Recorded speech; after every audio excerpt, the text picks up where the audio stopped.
Some See More, Some See Less by Kerri Call. People pole vault blind.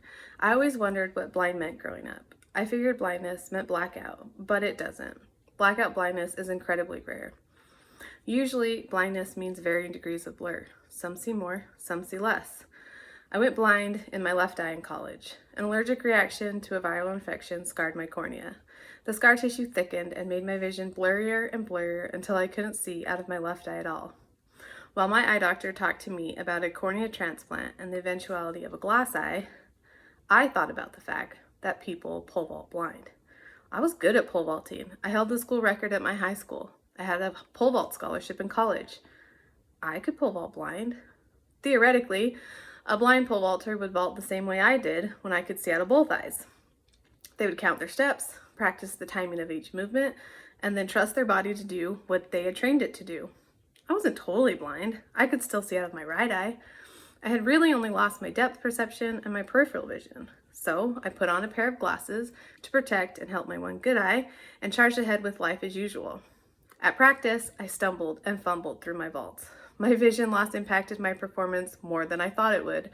The visual cues I used on the runway had disappeared. Without them, I hesitated, diminishing my power and precision. When I told my coach as much, he said not to use my vision loss as an excuse for my poor performance. His words wounded my tenacious spirit and made me question the validity of my experience. I didn't want to make excuses, but I also couldn't ignore the very real challenges from going blind in one eye. Lots of ordinary things had become challenging for me, not just pole vaulting. I couldn't fill up my water bottle without spilling water. I couldn't catch objects people tossed me. I fell down the stairs on a regular basis. My vision loss impacted my abilities, whether I told anyone about it or not. I managed to keep my spot on the team, but I stopped progressing. I struggled through practices, trying to pole vault like I had when I could see out of both eyes. My coach could tolerate a lot from his athletes, but he hated it when we ran through the takeoff. Not taking off meant we wasted an attempt. One day, I wasted several attempts in a row. I couldn't get my timing right. It scared me to take off if anything didn't feel right. I couldn't judge height or distance, so landing safely seriously concerned me. He grew impatient and dismissed me early that day. I used to be known for clearing heights on my first attempt. I wanted to vault like I used to. I hated how unsure I felt as a pole vaulter now. Feeling defeated, I slouched away with tears streaming down my face. Ashamed of myself for crying, I wiped at my tears with my dirty, calloused hands, smudging my glasses. As I took off my glasses to clean them with my shirt, I grumbled about how annoying it was to wear glasses all the time now. But when I put them back on, I couldn't deny how much better my good eye could see with them. The sudden appreciation for my glasses gave me pause. I remember how distorted everything looked those first few months while I adjusted to seeing the world through manufactured lenses. Looking around, I couldn't think of anything else I had done to adjust on account of my vision loss. It seemed absurd to me now. I went blind in my left eye, and all I did was put on a pair of glasses. My vision loss could defeat me if I charged ahead with life like nothing had happened, or I could embrace the fact that I saw things differently now and make adjustments for it.